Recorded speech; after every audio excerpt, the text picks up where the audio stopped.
Welcome back to Figs Talks Fights. I'm Brian Figueiredo. Today we're getting into UFC 263, which is taking place tomorrow night, Saturday, June the 12th in Arizona. We got a triple header, main event being your middleweight champion, Isreal Adesanya, having a rematch from 3 years ago, pretty much I think 3 years and a couple of months, facing Marvin Vettori.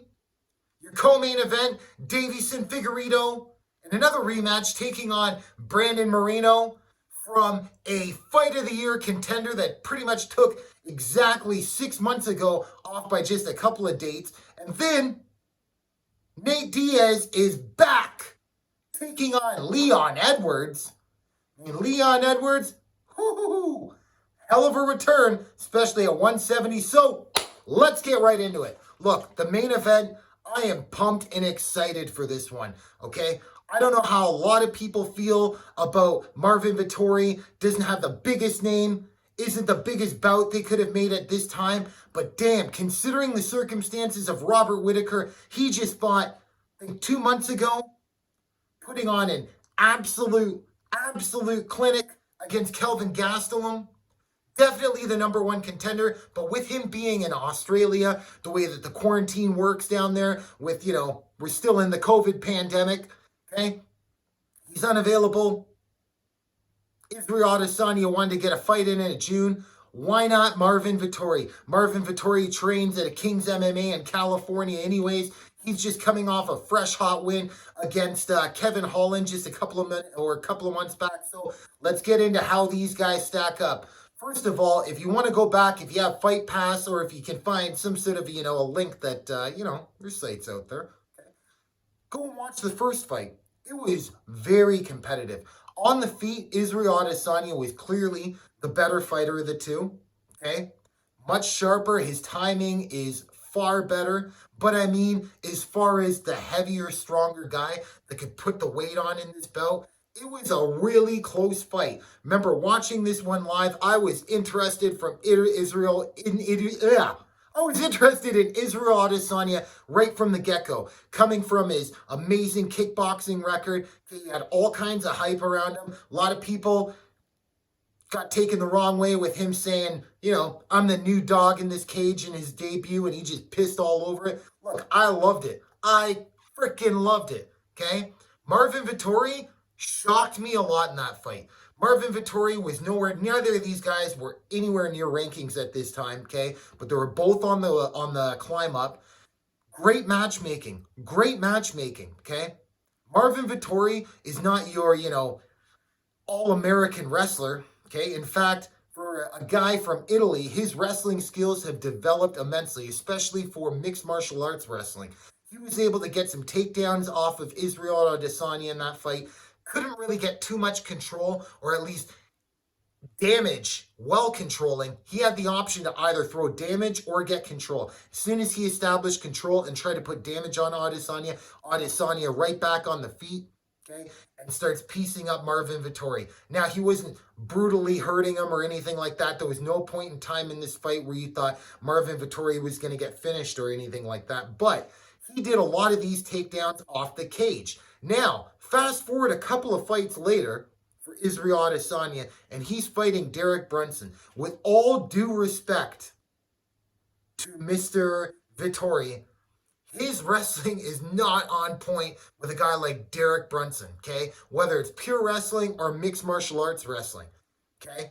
And just 2 fights later, Isreal Adesanya was able to defend all the takedowns off the fence from Mr. Derek Brunson himself. The meteoric rise of Isreal Adesanya, pretty much from there on out. I've talked about it on this channel, okay?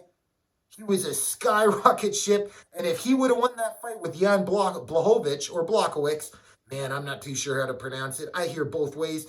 We're going to go with both today. But anyhow, if it wasn't for that fight and how he looked vulnerable in it, I mean, he would be one of the pound-for-pound number one guys, if not the number one pound-for-pound ranked fighter in the world right now. Now, let's talk about the Blachowicz fight for a second, and let's talk about Marvin Vettori's most recent fight, which was against Kevin Holland. So Kevin Holland, going back just a couple of months, literally fought Marvin Vettori on just a few weeks' notice with him coming off a loss to Derek Brunson. Okay? Now, Kevin Holland looked like absolute shit in the Derek Brunson fight. It was pretty clear that when it came to anybody that was high level, he's not going to be able to stop the takedown. And it's not because I don't believe Kevin Holland possessed the skills. I don't think Kevin Holland possessed the desire. Thought he could just do something dangerous off his back and would work his way up to his feet. Wasn't the case. A couple of weeks later, Marvin Vettori, the Italian, who's got great hands, okay, he's a decent kickboxer himself, ends up out-grinding and out-grappling Kevin Holland, the same blueprint that Derek Brunson had in the fight just a previous few weeks early. So we'll give props to Kevin Holland for stepping up and taking the fight, and props to Marvin Vettori for following the game plan to a T. Now here's the thing. A lot of the takedowns that Marvin Vettori was doing in that fight against Kevin Holland was off the fence. If you see any of the takedowns that Isreal Adesanya have been vulnerable to recently, well, let's talk about that. The Jan Blachowicz, whatever we're going to go with today, fight. So, UFC 260, I believe it was.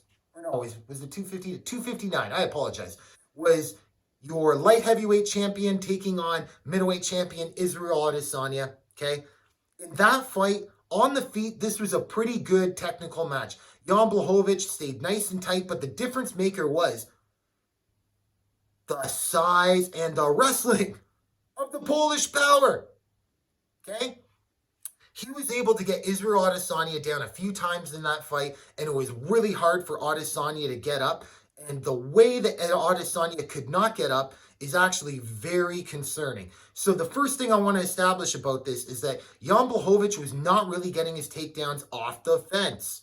Okay? He was getting it more in the middle of the cage, where Adesanya could not use. Some guys, I mean, if you use the wall, you can actually use it as a way to defend the takedown. I know for many years in this sport, it goes up and down. Sometimes you want to stay off the fence because, I mean, you know, a guy like Khabib, he is the master of getting people down off the fence more or less than in the center of the cage.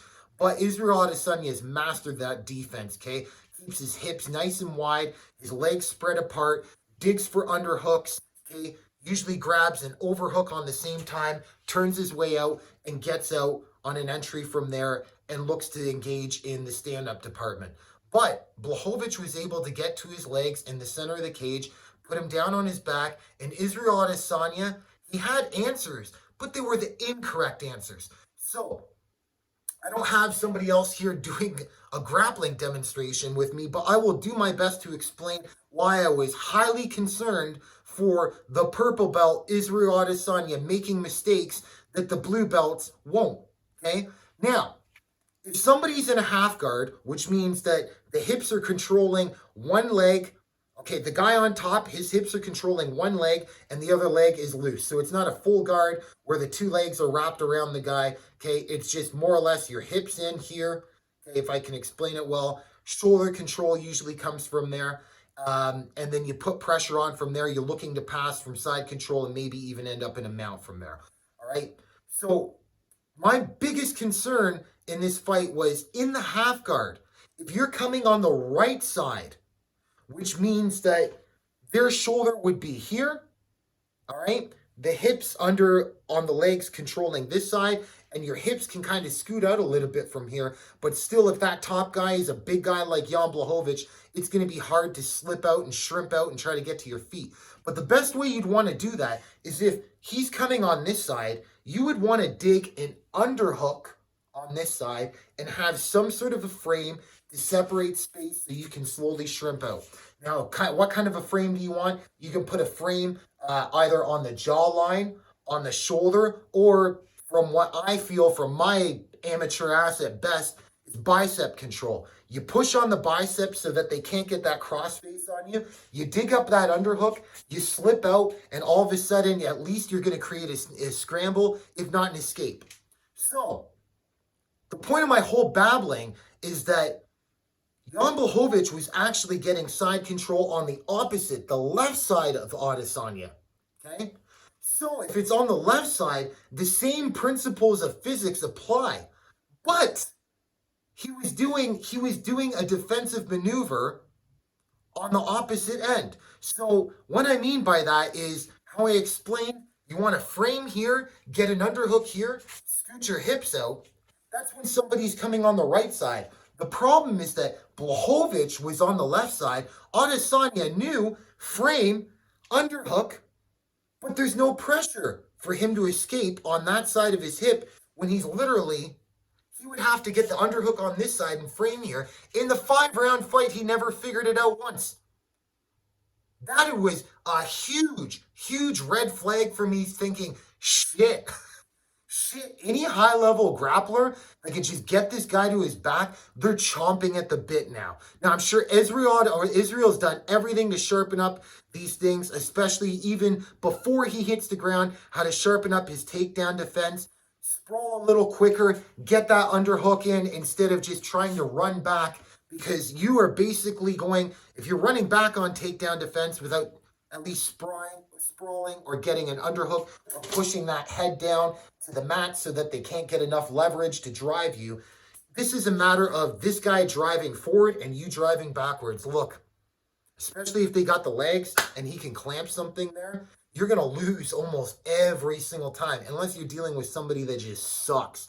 Okay? And at this level, that ain't happening. So, Marvin Vettori, for him to come out victorious in this fight, he has to mix it up early on Isreal Adesanya. He's got to get past that range, ignore the feints, don't bite on any of them, because Isreal Adesanya is great at turning high-level guys and turning them into a deer in the headlights. Hands up, march forward, put a couple of, a 1-2 or a hook behind it just to change levels and get to him. If he pins Isreal Adesanya up against the fence, I don't expect him to have much success there. Okay? I mean, they can do an underhook, overhook battle, try to get some shots in there, just make it uncomfortable and nasty for him, but we're talking about winning the fight and causing serious damage. Marvin Vettori, if he does not establish some sort of a threat in open space with his wrestling, I have a hard time seeing him being able to get off on his strikes against a guy like Isreal Adesanya. Unless Isreal Adesanya is thinking about something else, you got to make him think you're going to zig as soon as you're going to zag. If you want to land a clean shot on him, only way to do it from what we've seen so far. So, how do I think this fight's going to go? I'm leaning more Isreal Adesanya because Marvin Vettori does get most of his takedowns and puts pressure on fence wrestling. Not so much in open space. But I think Marvin Vettori's got a great team. If I can pick up on these things, on what the hell he should capitalize on, if I can pick up on things that there's defensive gaps on Isreal Adesanya, you are absolutely fucking right. Kings MMA and City Kickboxing down in New Zealand are sharpening up on these things. So we'll see what the hell happens. We're only a few months removed from those fights. It's a really hard time, or it's a very hard thing to do, to get things that you're working on in the gym and actually put it to work when you're in a fight, when your adrenaline's running, your heart beats up to 160 plus beats per minute. You're pretty much on instinct. So I don't know if these guys have had enough time to train those gaps in order to make it efficient in a fight. So I think Isreal is going to win this fight. He's claiming that he's going to make him look stupid. How the hell can I disagree with him? After seeing what he's done in his career this far, it's possible. But I just hope to see a nice competitive fight.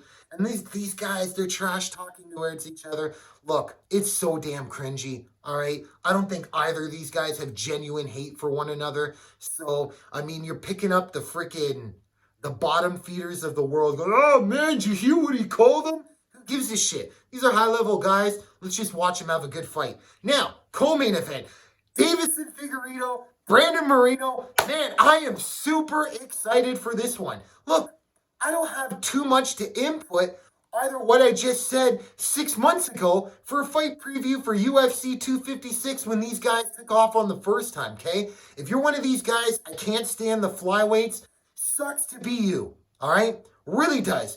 This is a far cry away from the days that, Joseph Benavidez, Demetrius Johnson, of course, and John Donson are running the flyweight division. These guys are now levels above, and I am excited as hell. Now, if you watch the first fight, it's pretty obvious Deiveson Figueiredo is a harder puncher, okay? And he is, in my opinion, by just a little bit a better scrambler than Brandon Moreno. However, Brandon Moreno, I find, is a little bit cleaner with his boxing. He's a more technical guy. I don't think he possesses as much power as Deiveson Figueiredo, but who gives a shit? If I got a hand that can hit like 2 bricks, but I'm sloppy and you see it all coming, and you got feathers, they're going to just slap me away until I eventually get dizzy. What the hell good is 2 bricks in my hand, right? Anyhow, getting off to this point, I think Deiveson Figueiredo is going to come out as typical as he normally does. Hard, hard, hard. And I think he's going to work a little bit more on his grappling game in this fight. I think he went too hard looking for the knockout as opposed to actually just letting his hands fly and his kicks fly and just making a good clean connection and hurting Moreno from there. However, that's going to be a tough out because I think Brandon Moreno, for a guy that cuts from like 138, 139 down to 125, seems like he can take a baseball bat to this kid's head, and he ain't phased. He's coming forward, okay? They say the Mexican fighters have the biggest heart. At least it's showing in boxing in the last century, okay? Brandon Moreno possesses that exact heart. Now, Moreno, like I said, I find him to be the more cleaner, technical striker of the two. He's got to stay cautious with Deiveson Figueiredo, but not cautious to the point where he's hesitant to throw. He needs to mix it up.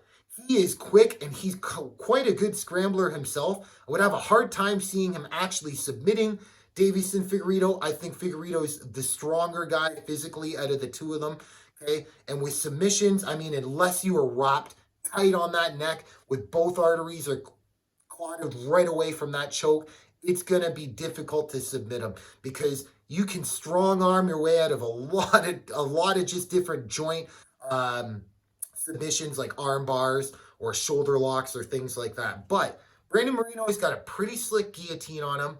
I just want to see these guys go out. If this is half the fight that the first one was, this is going to be one of the best fights that we're going to see this year, okay? Both these guys, I think they want it bad. Deiveson Figueiredo, I know he said, I shouldn't say he said, it is a fact he was hospitalized after his weight cut between the actual weight cut, making weight, and to the actual fight. He almost pulled out of the fight. You got to wonder, he's 150 plus pounds, cutting down to 125. Are his days at 125 limited? Most likely, because that guy does not have an ounce of body fat on him, okay? So, is Deiveson Figueiredo, is he cutting down properly this time? Avoid any kind of sickness? We hope so. I just want to see a great battle between these guys and may the best man win. I personally think Figueiredo is going to win it. If it wasn't for the foul that he had in the first fight, and it was a bad nut shot on Brandon Moreno, poor guy. Seriously, my lower abs were freaking in pain. I felt gutted just watching that, all right? I think outside of that point deduction, he would have won the fight. That's the reason why the fight was a draw. But how much did that nut shot take out of Moreno? I mean, it's hard to argue either way, right? So, see what the hell happens. Now, Nate Diaz, Leon Edwards. Where the hell did this fight come from? Leon Edwards on a 9-fight winning streak. The only winning streak in the welterweight division that's longer than his is possessed by the champion, Kamaru Usman. And Nate Diaz is on a streak of 1 loss, 1 fight, or 1 win. Then 1 loss, then 1 win. Then 1 win. To go back and see the last time Nate Diaz put some wins together, you'd have to go back, I believe, all the way to 2014. Gets a win over Gray Maynard, takes a year off, comes back, gets a win over Michael Johnson in a hell of a performance, then gets the last-minute fight against Conor McGregor for UFC 196. That's really when Nate Diaz blew up to a superstar, and I think he's eclipsed his brother Nick at this point. So, Nate Diaz since then has lost to McGregor, took 3 years off, came back, beat Anthony Pettis, who really hasn't had the greatest showings as of late, and struggled in his first fight in the PFL at this point now. All right, and since then he took on Jorge Masvidal for the BMF title. in November 2019, the Madison Square Garden card. Okay, he did not look so damn good in that fight. Did Nate Diaz hang in there? Have moments of being competitive? For sure, but Jorge Masvidal, let's just call it how it is, was putting it on Nate Diaz in that fight. If you're a hardcore Nate Diaz fan, look, I love the Diaz brothers, okay? I'm hard pressed to find a fighter that I don't like, all right? I was rooting for him to turn it around and see if he could pick up the pace in that 4th and 5th round before that stoppage. But would I bet my life saying, hey, Nate Diaz was just getting warmed up? To say that is speculation would be minimizing at best, okay? Nate coming into this fight, he's saying he's looking a little bigger. He feels bigger, all right? And he's going to be the bigger guy between Leon Edwards and himself, and ain't happening. Leon Edwards is a bona fide, legit 170-pound fighter who could probably even be competitive with some of the guys at 185 pounds. Nate Diaz is still the size of some guys fighting at 155. This fight, if Nate Diaz wants to make a splash and a statement, pace has to be the immediate thing he puts on Leon Edwards, and he needs to mind his space when he's moving forward with his boxing. Okay, Nate Diaz, I love his style of boxing. He makes sure that he has super long arms, and he uses every inch in his shoulder to just extend on every shot. You watch this guy box, if you watch that fight he had with Gray Maynard even, beautiful the way he puts his pressure on and just keeps things out of range in order so that you can't get his hips, okay? Now, Leon Edwards is a big guy, and coming from Birmingham, England, okay, they're not known for their wrestling there. He was able to out-wrestle, take down, and grapple Rafael dos Anjos. You know who else has done that to Rafael dos Anjos? I don't know, Khabib Nurmagomedov and a bunch of other huge guys at 170. That's it. Nate Diaz, when he fought Rafael dos Anjos, was having his way with him on the ground. Now, Nate concedes way too much to leg kicks, concedes way too much to takedowns. If this is a pure MMA boxing match, Nate Diaz is a live dog in this fight, but it's mixed martial arts. So, what the hell is going to happen? I don't know, but one major thing to note, this is the first ever non-title, non-main event, 5-round fight. At least in the UFC, I've never heard of it in any other organization, okay, where the third bout of the night with no title involved is going all 5 rounds. Now, that's interesting to know because Nate Diaz, he's tough as hell. He can take a beating and turn around and come back, okay? Is Nate Diaz going to be good enough to submit a guy off his back like Leon Edwards? If Leon is tired enough in the 4th or the 5th round, it's possible. But I mean, that pace has to be so great that we've seen fatigue out of Leon Edwards that we've never seen before. Because in his 5-round fights before against Cowboy Cerrone and Rafael dos Anjos, there seemed to be no sign of fatigue. But Leon was controlling the pace in those fights. So, Nate's got to put it on him super quick. He can't start off slow and let Leon try to burn energy. He needs to put on a pace where Leon's constantly playing catch up with him so that if he ever does take him to the ground later in the fight, he's exhausted enough where you can catch him with the submission. Okay? Either that or just at least overwhelm Leon Edwards with shots, mixing it to the body, then taking it to the head and maybe getting a TKO later. I have a hard time seeing Nate getting a decision out of these two guys. I think Leon is smart enough to know how to control at certain aspects of the fight in order to make sure that he's winning the rounds and moving forward. But we're going to see how these two guys match up. So there you have it. UFC 263. There's my preview for it. It's going to be a great damn card. There's a lot of great fights on the undercard.